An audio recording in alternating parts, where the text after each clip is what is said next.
They looked at my hands, calloused and scarred from years of pulling copper wire, and told me I was out of my mind, that a guy like me, just a Sparky with a broken heart and a beat-up truck, couldn't possibly tame the wilderness. But I didn't listen because when you lose the only person who ever made the world make sense, you don't build for logic, you build for survival. It took me 6 years of missing weekends, of freezing rain soaking through my flannel, of hammering until my shoulders screamed just to silence the noise in my head, pouring every cent of my savings into a patch of raw earth 12 miles from the nearest streetlight. It was my sanctuary, a fortress of solitude built log by log, nail by nail, a testament to Elena, my late wife, whose sketches of a mountain hideaway were the only thing she left behind when the leukemia finally took her. I thought the hard part was over. I thought the battle was against the elements and my own grief, but I was wrong, dead wrong, because the real enemy wasn't the winter snow or the rocky soil. It was a woman in a white Mercedes named Brenda Vance. Brenda wasn't just a neighbor. She was the self-appointed queen of Cedar Ridge Estates, the homeowners association president who wore her power like a weapon and viewed my cabin not as a home, but as a stain on her pristine, manicured kingdom. I remember the day the war started. The air was crisp, smelling of pine resin and the fresh coffee I was brewing on the camp stove, when I heard the crunch of tires on gravel and saw her stepping out of her luxury SUV, avoiding the mud like it was acid. She walked up the steps I had sanded by hand at dawn, her eyes scanning my work with a mixture of disgust and predatory calculation, and she didn't say hello, didn't comment on the view. She just handed me a piece of paper that fluttered in the wind like a declaration of war. 30 days, she said, her voice dripping with that fake sweetness that hides a jagged edge. 30 days to bulldoze this eyesore, Mr. Thorne, or the association takes the land. I stared at her, the taste of copper filling my mouth, trying to process the words because when I bought this land from Brenda herself back in 2018, she had smiled that shark-like smile and promised me it was unrestricted, a place for a blue-collar dreamer to find some peace. But now that the cabin was finished, now that I had turned a rocky slope into a home, the rules had suddenly changed.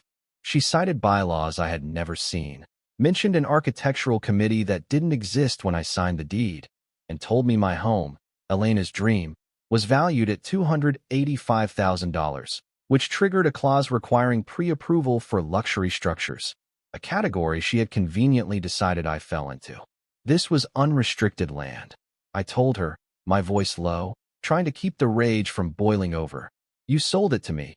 You said there were no committees, no red tape. Things evolve, Elias, she smirked, checking her watch as if destroying my life was just another appointment on her calendar. We have standards now. We have a reputation to uphold. And frankly, people like you. With your DIY projects and your rusted trucks, you confuse the aesthetic. She drove away, leaving me standing there with a notice that carried a $1,000 daily fine. A fine that started ticking the moment her taillights vanished around the bend, and I stood there looking at the cabin, at the eastern window where Elena had wanted to watch the sunrises she never got to see, and I felt a cold pit in my stomach because I knew this wasn't about rules, this was about power, and I was just the bug she intended to crush. The fines started arriving like clockwork, certified letters that piled up on my kitchen table in the city, $7,000 the first week, $14,000 the next, debt piling up faster than I could earn it, and every time I tried to fight back, I hit a wall of bureaucracy designed to bleed me dry. I went to the community meeting at the Cedar Ridge Clubhouse, a lavish building with vaulted ceilings and a scent of expensive perfume, hoping to plead my case. But Brenda controlled the room like a dictator, flashing photos of my cabin on a projector, framing me as a rogue element, a danger to property values, a menace who refused to conform to civilized society. I looked around that room, at the faces of the wealthy retirees and weekend vacationers nodding along, and I felt smaller than I ever had in my life, until Mrs. Higgins, an elderly widow who lived 2 lots down, pulled me aside by the coffee station, her hands trembling as she handed me a manila folder thick with secrets.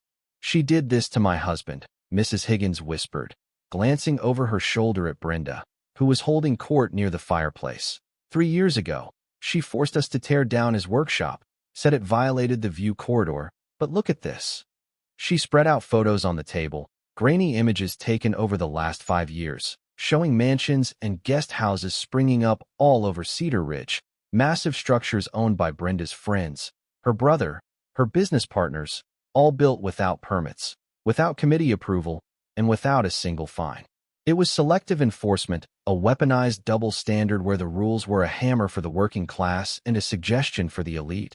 And as I flipped through the evidence, seeing the corruption laid bare, I realized Mrs. Higgins was right. Brenda had targeted 12 families before me, all of them blue-collar, all of them forced to sell or demolish, their dreams cannibalized to feed her ego. I thought I had ammunition then. I thought I could go to the county and scream bloody murder. But Brenda was 3 steps ahead of me, because 2 days after I filed a complaint, a truck emblazoned with the county seal rolled up my driveway, driven by a man named Inspector Doyle, who just happened to be Brenda's cousin. He didn't even pretend to do a real inspection. He just walked around with a clipboard, making noises of disapproval, inventing violations out of thin air, improper grounding, structural insufficiency, fire hazard, citations that were absolute lies for a licensed electrician like me. But it didn't matter what was true. It only mattered what was on his report. He slapped a red tag on my door, a neon sticker that screamed uninhabitable, and told me I had 45 days to hire a certified remediation specialist, aka one of Brenda's cronies, or the county would bulldoze the structure at my expense.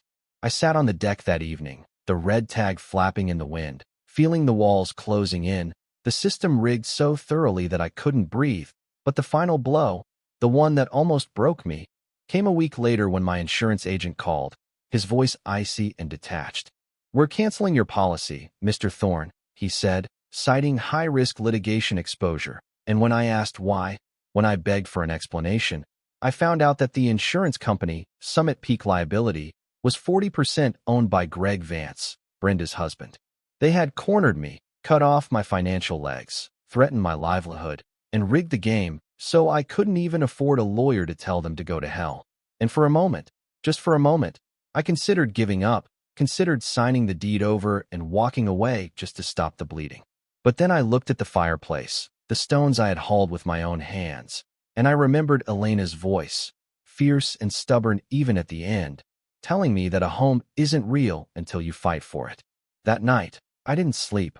I went into the basement of my city house, digging through the boxes of debris and artifacts I had dug up during the foundation work years ago, searching for a rusted metal tube I had found buried deep in the soil, a tube Elena had laughingly called buried treasure, but which I had tossed aside as junk. I found it under a pile of old tarps, corroded and heavy, and when I unscrewed the cap, the smell of ancient paper filled the room, and I pulled out a document dated 1892, a survey map drawn by hand in ink that had faded to brown, depicting a homestead that didn't match the modern lines Brenda claimed were gospel. I didn't know it yet, staring at those squiggly lines under the harsh light of a swinging bulb, but I was holding a nuclear bomb, and I was about to drop it right on Cedar Ridge Estates. The morning sun hadn't even crested the peaks when I met Simon Cross at the cabin. He was a surveyor recommended by Sergeant Miller, a disabled vet down the road who was the only other person in the community brave enough to spit in Brenda's direction. Simon was a man of few words, carrying equipment that looked like it belonged on a Mars rover. But when I showed him the yellowed parchment from the metal tube, his eyes went wide, the kind of wide you only see when a scientist discovers a new species. "Elias," he whispered, tracing the delicate ink lines with a gloved finger. "Do you have any idea what this is? This isn't just a map. This is a territorial homestead grant, signed before the state was even fully incorporated. And these markers are specific." While Simon set up his laser theodolites to verify the coordinates against the ancient document, I stood guard, watching the driveway because the threats had escalated from legal notices to physical intimidation. Just yesterday, a black SUV with tinted windows had parked at the edge of my property, the occupants watching me through binoculars like vultures waiting for a carcass to stop twitching. "The modern plats are wrong," Simon called out from the ridge, his voice cutting through the thin mountain air, vibrating with excitement. "The developers who built Cedar Ridge, Brenda's father-in-law. If I recall, they didn't just subdivide the land, Elias. They shifted the boundary lines. They erased the old markers to squeeze in more lots. more common areas, more profit. He walked down the slope, holding the old map against the digital readout on his tablet, and dropped the bombshell that made my knees weak. According to the 1892 survey, which legally supersedes any modern subdivision map, due to the Homestead Act provisions, your property line doesn't end at the tree line. It extends 400 feet further east. I looked east, past the trees, to where the Cedar Ridge Community Center stood, complete with its swimming pool, the tennis courts, and the parking lot where Brenda parked her white Mercedes. Are you telling me? I stammered, the realization hitting me like a freight train, that the HOA clubhouse is in my backyard? I'm telling you it's on your property, Simon grinned, a feral, predatory grin. And so is the maintenance shed, and about half of the golf course putting green. But the universe wasn't done with me yet, because as Simon was packing up his gear, he paused over the name written in elegant, looping cursive at the bottom of the 1892 document. Grantee, Elena Caldwell. Caldwell, I said, the name echoing in the silence. Elena's maiden name was Caldwell. It wasn't a coincidence, it was destiny, a genetic homing beacon that had guided my wife to this specific mountain, to this specific acre, driving her to sketch a home on land her great-grandmother had claimed with sweat and blood over a century ago. She hadn't just picked a spot on a map, she had come home, and the HOA wasn't just stealing my cabin, they were trespassing on my wife's ancestral birthright. The war shifted gears that afternoon when Brenda showed up with a demolition crew, 3 massive bulldozers idling on the road, their diesel engines rumbling like beasts of war, and she stood there with the sheriff, waving a court order for emergency abatement of hazardous structures. "It's over, Mr. Thorne," she shouted over the noise, her face flushed with the thrill of victory. "Step aside or be arrested. We're taking this down today." My heart hammered against my ribs, a frantic bird in a cage, but I stood on the deck, my boots planted on the wood I had sanded, and I held up my phone, live streaming to the few hundred people following my story on social media, documenting her cruelty. "You touch one log," I yelled back, "and you're liable for destruction of private property on a historic homestead." She laughed, a harsh, grating sound. "Your delusions won't save you. Knock it down, boys." The foreman revved the engine, the blade lifting into the air, and for a second, I thought this was it.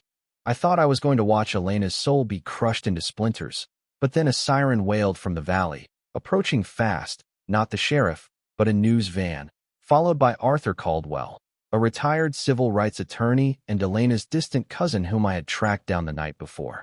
Arthur stepped out of his car looking like an Old Testament prophet in a cheap suit, carrying a briefcase that contained the wrath of God, and he walked straight up to the sheriff, ignoring Brenda entirely. "Sheriff, if you allow this demolition, you will be named as a co-conspirator in a federal lawsuit regarding the destruction of federally recognized homestead boundaries," Arthur boomed, his voice projecting without a megaphone. "We have evidence that the Cedar Ridge HOA has been knowingly occupying stolen land for 20 years. The sheriff hesitated, looking from the bulldozers to the lawyer, sensing the shift in the wind, and Brenda screamed, "He's a liar. Proceed with the order." But the foreman killed the engine. He knew a messy legal fight when he saw one, and he wasn't getting paid enough to go to jail. That night, the real offer came, not a fine, but a bribe. A woman named Jennifer, a corporate fixer for the developers, sat in my living room and slid a check across the table for $850,000, triple the value of the land, telling me all I had to do was sign a non-disclosure agreement, hand over the 1892 map, and disappear.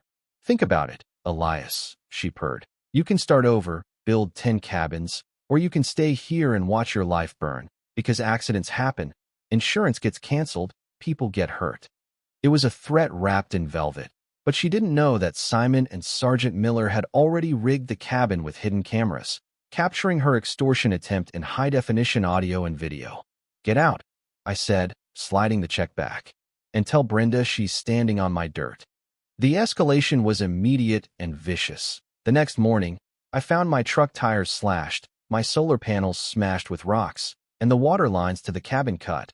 But they didn't understand that every act of vandalism just added another page to the criminal file Jessica Hale, the investigative reporter from Channel 8, was compiling.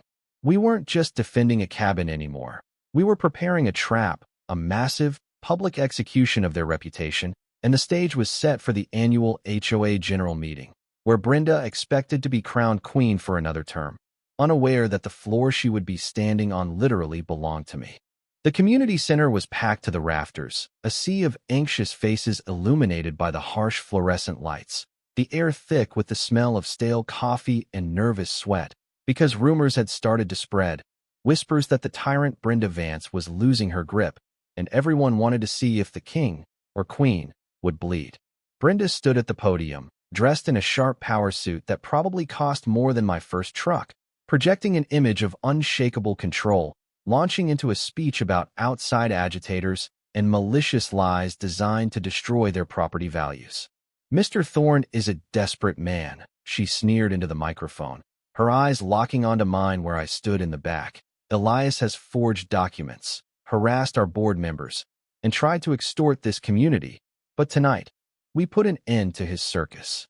She raised her gavel to silence the murmurs, but before she could bring it down, the lights in the hall flickered and died, plunging the room into darkness for a heartbeat before the massive projector screen behind her roared to life, not with her prepared slides, but with the high-contrast scan of the 1892 territorial survey. "What is this?" Brenda shrieked, clutching the podium. "Cut the feed." "You can't cut the truth, Brenda," I shouted, my voice cutting through the darkness as I walked down the center aisle, flanked by Arthur Caldwell and Sergeant Miller. "That document is the original land grant for this mountain, verified by the state archives this morning." I pointed to the screen where a bright red laser line, operated by Simon from the tech booth, began to trace the true boundaries of the Caldwell-Thorne homestead. The line swept across the map, swallowing the parking lot, the tennis courts, and finally, the very building we were standing in. "According to state law," Arthur announced, his voice booming like thunder, "the Cedar Ridge Community Center, the pool, and the HOA offices are all illegal trespass structures built on Elias Thorne's private property. Which means, ladies and gentlemen, you are all currently trespassing in his living room."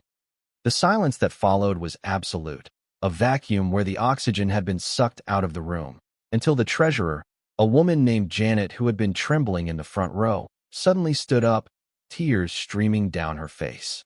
"She knew," Janet screamed, pointing a shaking finger at Brenda. "She knew about the boundary errors for 10 years. She made us cook the books. Greg has been funneling the maintenance fees into his insurance company." Pandemonium broke out, a chaotic symphony of shouting homeowners and flashing cameras as Jessica Hale and her news crew burst through the side doors, broadcasting live. Brenda tried to run, actually tried to scramble off the stage in her heels, but she ran straight into the waiting arms of Detective Reed from the State Fraud Unit, who had been listening to the whole thing via the bugs we planted. "Brenda Vance, you're under arrest for embezzlement, grand larceny, and conspiracy to commit insurance fraud," the detective said, snapping the cuffs on her wrists with a metallic click that sounded like the sweetest music I had ever heard. In the weeks that followed, the empire crumbled. Brenda and Greg lost everything. Their house, their status, their freedom. Facing prison time in Arizona, while the HOA collapsed and was reformed by decent people like Mrs. Higgins. We settled out of court. They paid me $340,000 for the land the community center sat on, plus damages, but I didn't keep a dime of it. I used the money to launch the Elena Thorne Foundation, turning an old warehouse into a trade school where single moms and veterans could learn electrical work and carpentry for free, teaching them to build their own futures just like I built mine. Now, I sit on my deck, sipping coffee that tastes like victory, watching the sun paint the sky in hues of purple and gold over the valley that Elena's ancestors claimed, and I know she's watching too. The cabin stands strong, a fortress of logs and love that no clipboard tyrant could tear down, proving that sometimes the little guy doesn't just survive, he conquers. But it makes you wonder, doesn't it? If I hadn't found that metal tube, if I hadn't fought back, Brenda would still be in power, ruining lives from her ivory tower. How many other Brendas are out there right now, ruling over their little kingdoms, enforcing rules they don't follow themselves? Is your home really yours, or are you just renting peace of mind from a bully with a badge? Tell me your horror stories in the comments. Because if this mountain taught me anything, it's that the only way to stop a tyrant is to stand your ground. Stay wild, stay free, and I'll see you in the next one.